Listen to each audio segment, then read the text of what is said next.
This is rather an unusual video that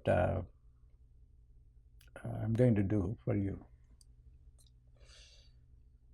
It might appear that it is too academic, which may be true, but doesn't mean that it is not practical. I never do anything impractical. Academic doesn't, in my understanding, simply means that which is impractical. It pertains to knowledge. Academic, in my understanding, is knowledge, and knowledge is everything. And then putting knowledge to use is another thing that makes it practical. Otherwise, it will remain as a science, but not as a technology. So science is necessary for technology. They go together. So although it might appear to be quite scholarly, erudite, and people might want to run away, but put up with me and then stay through, then you will understand what I am trying to do for global prosperity.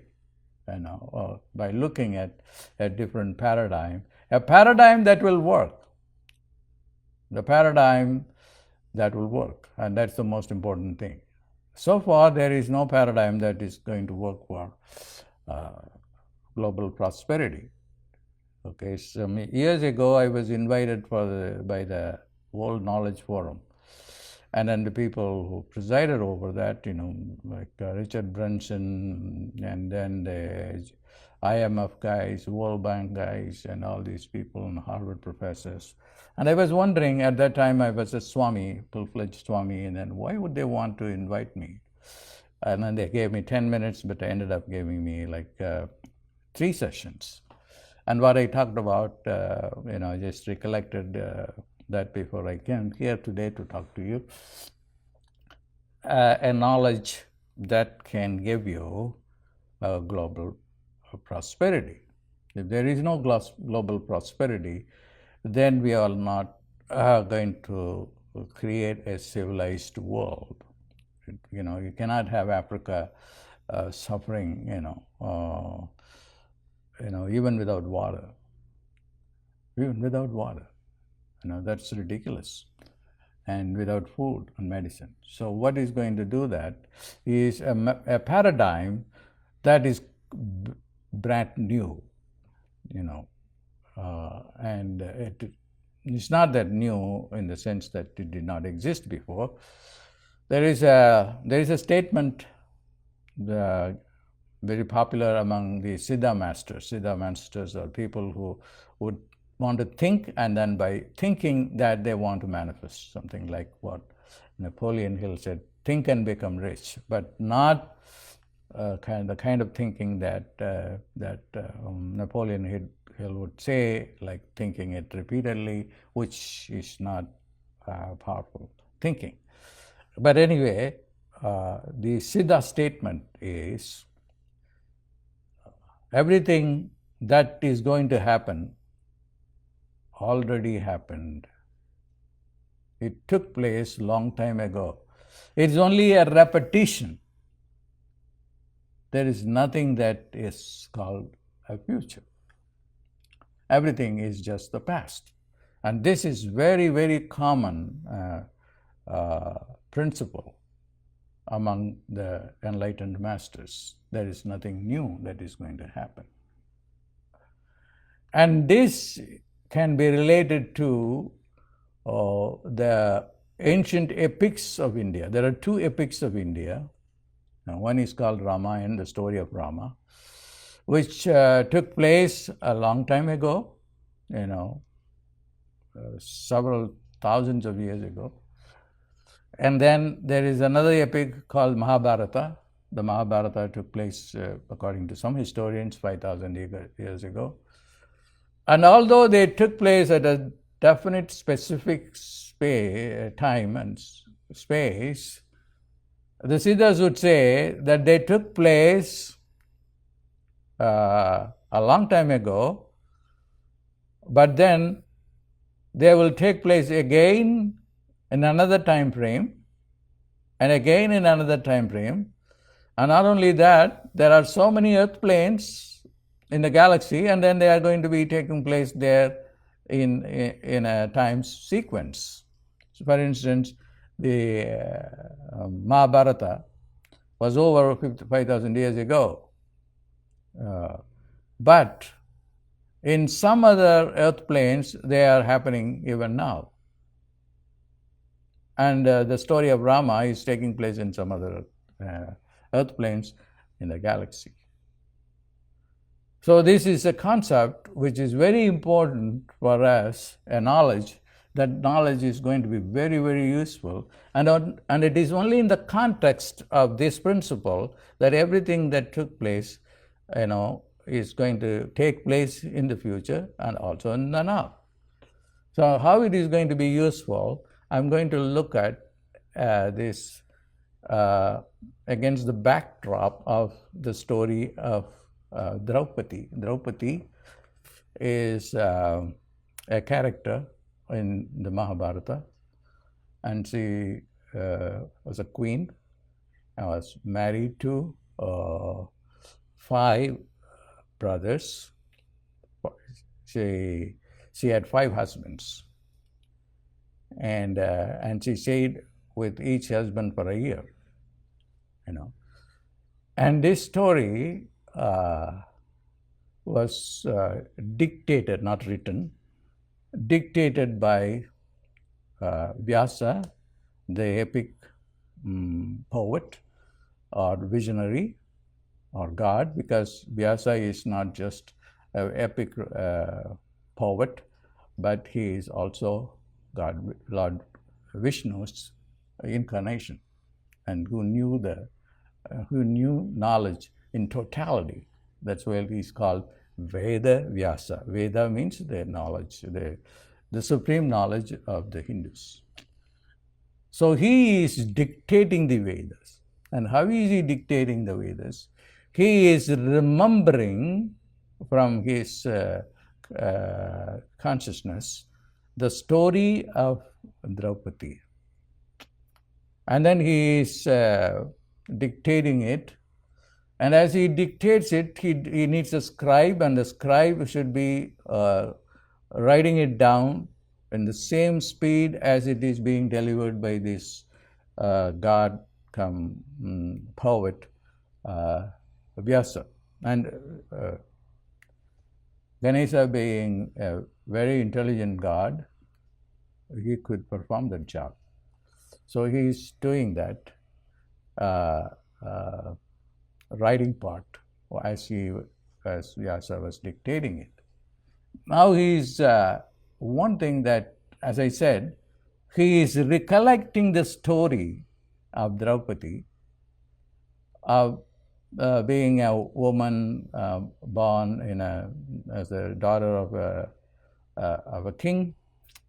She's the princess, and then and she was married to this guy, to these 5 guys. And there are things that I have to say very quickly so that the time factor is observed here. What she wanted, Draupadi wanted incredible power. And then she meditated on that, and then she ended up marrying 5 brothers. And they were semi-divine in the sense their mother, the mother of the 5 brothers, her name is Kunti, and she became pregnant through 5 different very powerful gods. So each of her son was conceived through a god. So 5 brothers with 5 different energies, wisdom, and she ended up marrying them. And then the arrangement was that she would be with one guy for 1 year, and then after that the other guy will take over. Vyasa was dictating this. And when he was dictating it, and the narrative was like this. She was married to these 5 guys, and the 5 guys are called the good guys, and they were rulers too. But then they had cousins with whom they are in war with. And then there was a game of dice, and in that game of dice, they can, play against even their kingdoms. Not only just money is involved, but see, I can give this village. Now they will play the game of dice, and then the guy who loses it will lose the city or whatever. And now it so happened the good guys lost not only their towns and villages, but even the whole kingdom. And then the last thing for them to lose is themselves. So if they lose, and then they become the slaves to the other party, okay, the bad guys here in this case. So they lost in the game of dice. And then what happens is when they lost, and who was left out was their only one wife. And then people went and told her, this is what happened. What happened? Your husband lost their kingdom. Each one had a part of the kingdom. They lost their kingdom. They lost themselves. They became slaves. And then they lost you too. So what does it mean, she says? That means you also going to be a slave. You're going to be a slave. You are a slave. And she argues, no, I can't be a slave. I want to ask you a question. Did they lose me when they were not slaves, or they and then the answer to the question was no. You were not involved in the game at all, and then they did not pledge you as an entity at all. But what happened was they lost, and because they lost, and you belong to them, then you are also a slave.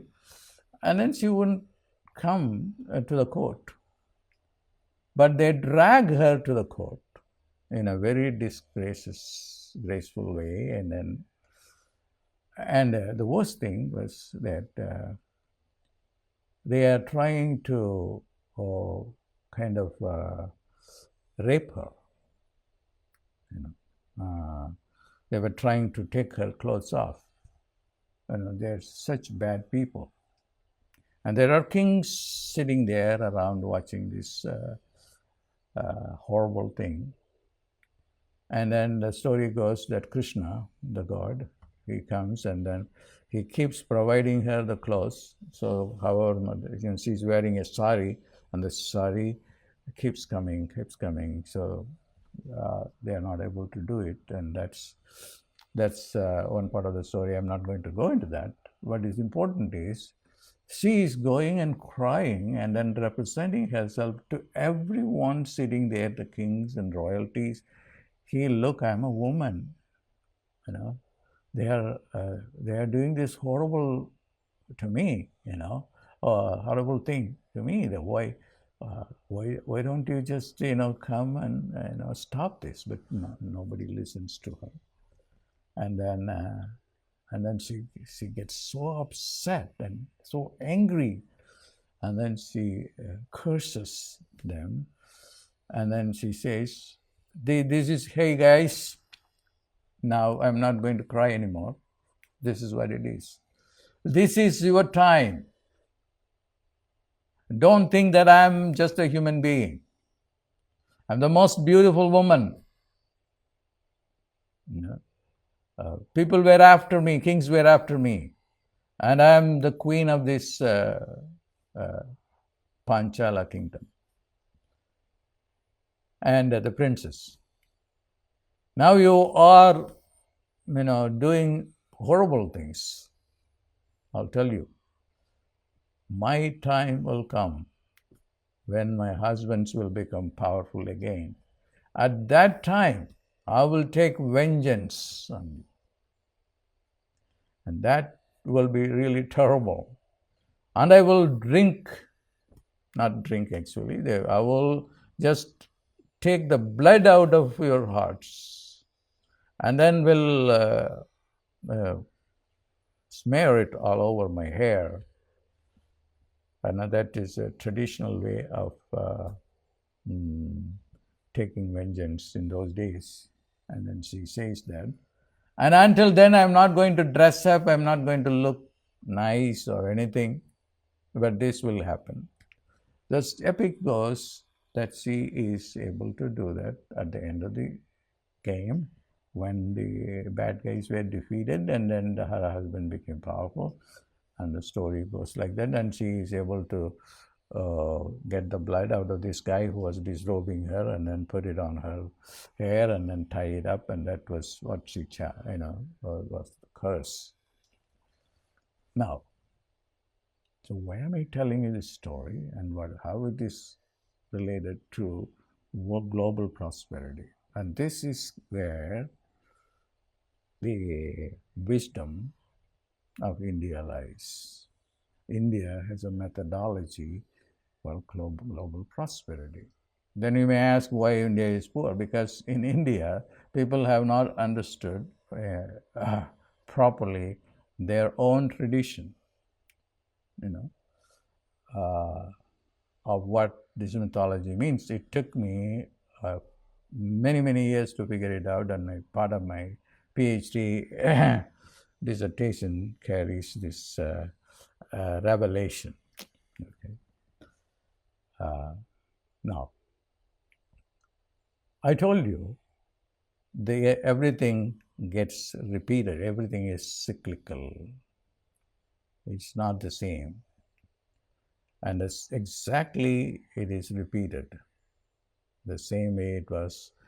Of course, there will be some modernization allowed, but the core will be the same.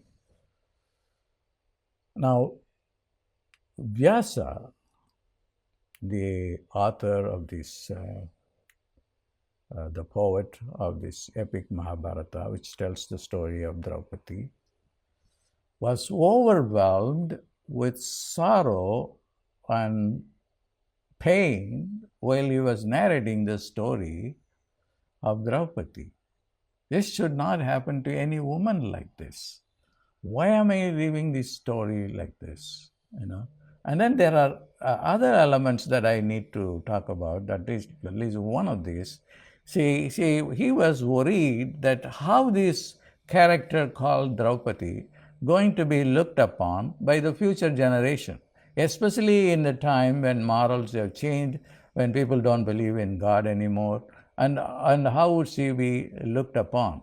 Even during the time when people were disrobing him and people were laughing at it, and one guy was telling, hey, you are not a virgin and you are not a chaste woman, you have 5 husbands. And then nobody is married to 5 husbands, and then they have their time slots of 1 year each. These are things to be ridiculed, because even this doesn't happen even today in Kali Yuga. Even here the norm is, you can marry 5 times, but then you are married at one time with only one guy. But in this case, she is married to all the 5, and then they have their time slots. This is something ridiculous. And then this is one thing that they ridicule, that even today in India, people ridicule it as, and one explanation by anthropologists of this epic is that, well, this is a tribal culture, and in a tribal culture, this is even now practiced, that one woman can marry 5. That is a gross reduction of it, of the divine story, which is cyclical, which has a lot of ramifications attached to that. I will only use certain things which are, to explicate the meaning behind it, with a practical intention to to show it as a technology for global prosperity, a technology for global prosperity. That's the most important thing. That's what I'm up to. Now, so he was overwhelmed with this suffering that she did not do a good representation or justice towards the character of the most beautiful woman, a princess, and what she was up to. And she should not be reduced to a woman who did not have integrity or married 5 young men and this narrative aspect of it. So it bothered him all along. And then remember, everything is cyclic and everything is happening even now. So in the Nadi scriptures are, palm leaves in which nothing is written, and then a special readers can read it. And then I had a reading. In the reading, it was said that Vyasa is so upset that he did not do a good job in the characterization of Draupadi, and what the real meaning of Draupadi and her incredible divinity. So he said that I should do something to explicate it, that to people, and then to put her in proper perspective. So that's what exactly I'm doing. Now, the epic was done 5,000 years ago when she lived, and as he was dictating it, it was happening. So I don't want to go deep into it because that will take me in a different direction. Now what happened after the epic was done? The epic is being enacted even today, like in any religion. Jesus also, he died on the cross, and then the ritual of the Last Supper is being reenacted, and his resurrection is reenacted. This is a global religious phenomenon that we find in almost all religions. Now, what happened with regard to Draupadi in the reenactment of her life today? Now, today is being represented in all the enactments that's happening.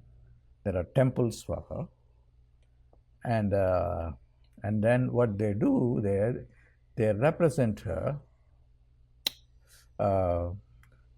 as a woman who was miserable, was not beautiful, was completely miserable, with disheveled hairs, and then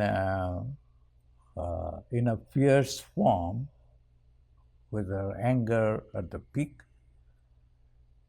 And the temples are also representing today this darker side of her as an angry woman who is a representation for failure. At the end of the day, he's successful, but her beauty, her own divinity, and why she married the 5 men, they were not explained in proper perspective and facts. The reason she married this man, that she knew these are 5 different gods. They came through 5 different gods. And then by marrying them, that she became the goddess of infinite power. Okay. And then she is the sum totality of the power of the 5 gods. And not to be judged on the basis of monogamy and and of modern categories. It is just a symbolic representation of uh, her marrying two white brothers. And then she was extremely beautiful, and she is the goddess of wisdom, this is the goddess of power, and everything was with her because she herself was born out of out of the fire, not through human birth. All these things have somehow been forgotten, and only the negative aspect of her misery, becomes the highlight of people, and she was treated like a human being. So the Nadi, the astrology, the scriptures told me that I have to do something to rebirth, so to say, of Draupadi, and then put her in a prosper perspective to the people of the world, at least the people of India, to whom the mythology is very important. But to me, she is important even at a global level. And she is going to, once she is being represented in her own divinity and beauty, power, and wisdom, then that will have an impact on the world, because the stories are very important and the understanding of them are very important. So you have different gods and goddesses in different religions. And then there is, I think it is Jeremiah in the Bible, Isaiah, Jeremiah, I think it's Isaiah. The Jewish God says to him, call on me, I will give you the end of the world as your inheritance, and the heathens as your slaves. No, the second part is a little controversial because of modern understanding and representation of slaves. So at least let us go and look at the first part. I will give you the end of the world as your inheritance. Just give me a call. So here you find the story of God telling the Messiah what to do, just to call on me, and then I will give you the end of the world as your inheritance.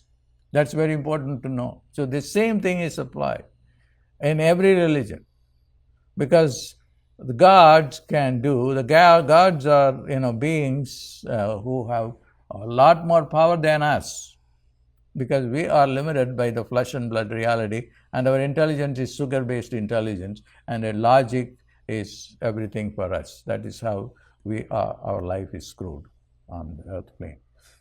So in those days when Mahabharata was taking place, people were like in Greece, having contact with the divine beings, and you can have children through the gods.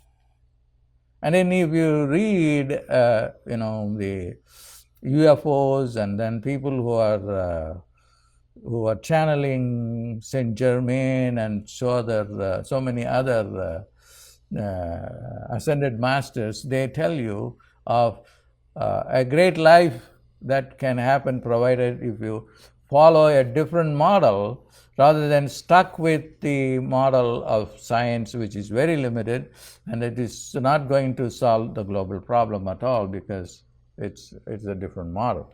So my model is something going to the epics, which is going to give you the participation of the divine in human affairs, like call, and I will give you the end of the world as your inheritance. It is true. That's why we find the Jewish community, becoming very prosperous. Solomon used to be the richest guy, because, if you read the story of Solomon, he was not just stuck on Jewish philosophy and mysticism, he just knew everything. The Solomon's seal, so they were in touch with higher beings, and these higher beings were able to help them to reach prosperity.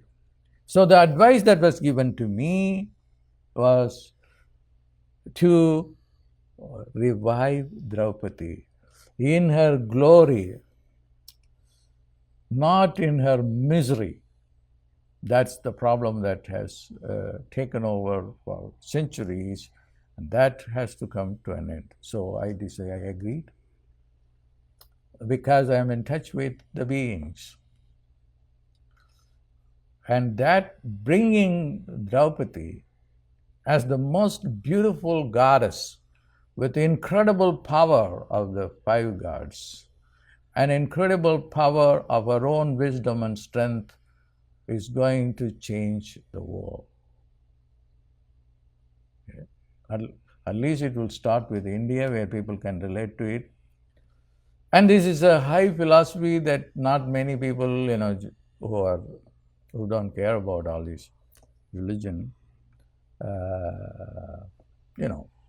that's the way it is. But at least the elites will be able to relate to it.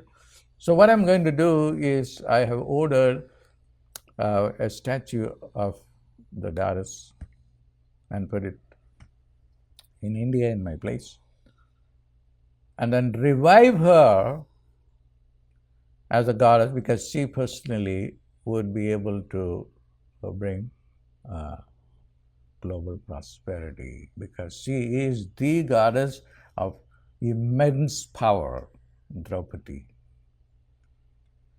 So this will be done. I think the statue will be ready, I think in about 3 weeks, and then I would start this practice. And this practice is going to ensure prosperity, not by our economic efforts and so forth. They are necessary, but they are secondary. But the blessings do matter.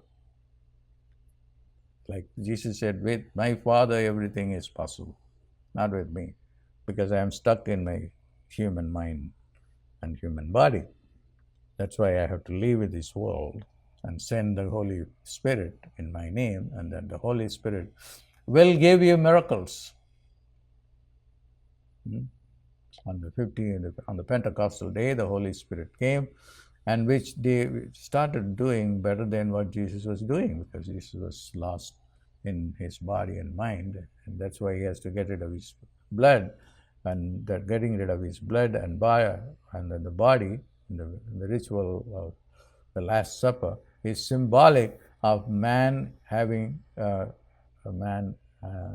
has a need to get beyond the physical blood and flesh reality and intelligence confined within this flesh and blood. And that is the real meaning of the crucifixion. So then you live the spirit and live the God and be abducted. In many times in my life, in my previous life, I was abducted to heaven to have great wisdom. And then in this case, I want you to read the Harvard professor John Mack's book, Abduction.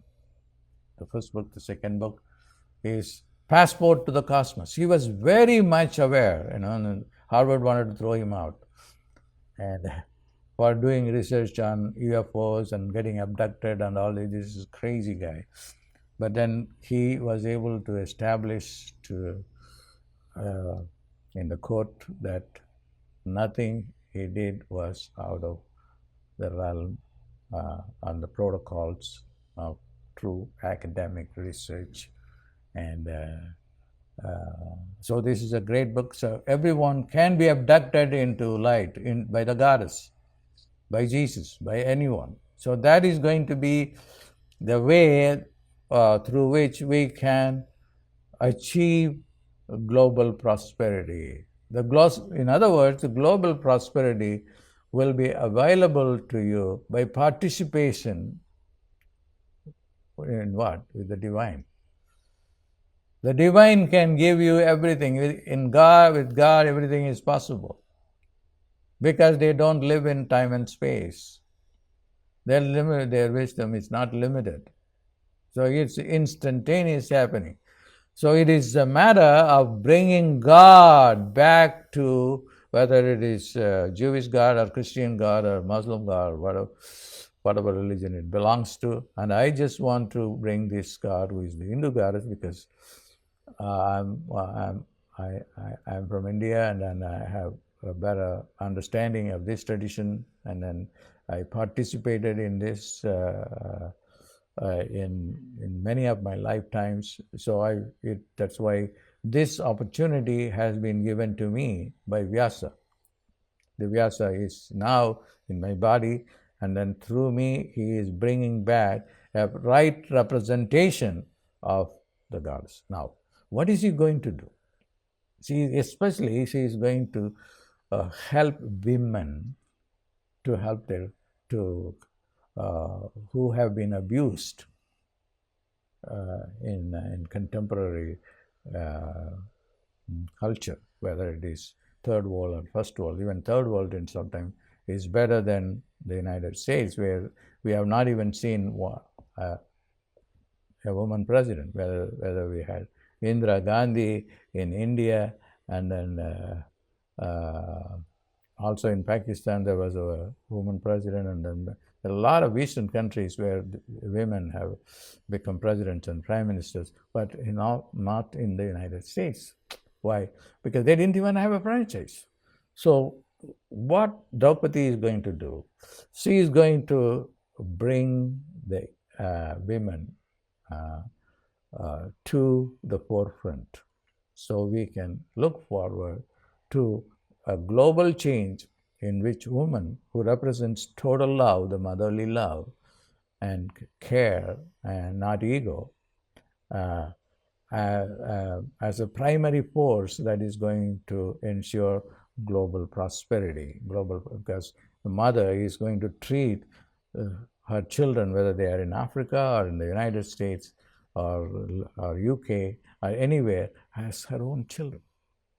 And this alone is going to bring the global change of prosperity. People may not be able to relate to what I am saying, but that's okay, but I know the goddess will take care of it, and she is out there once she descends into this earth plane, and then she will change the world into a prosperous place.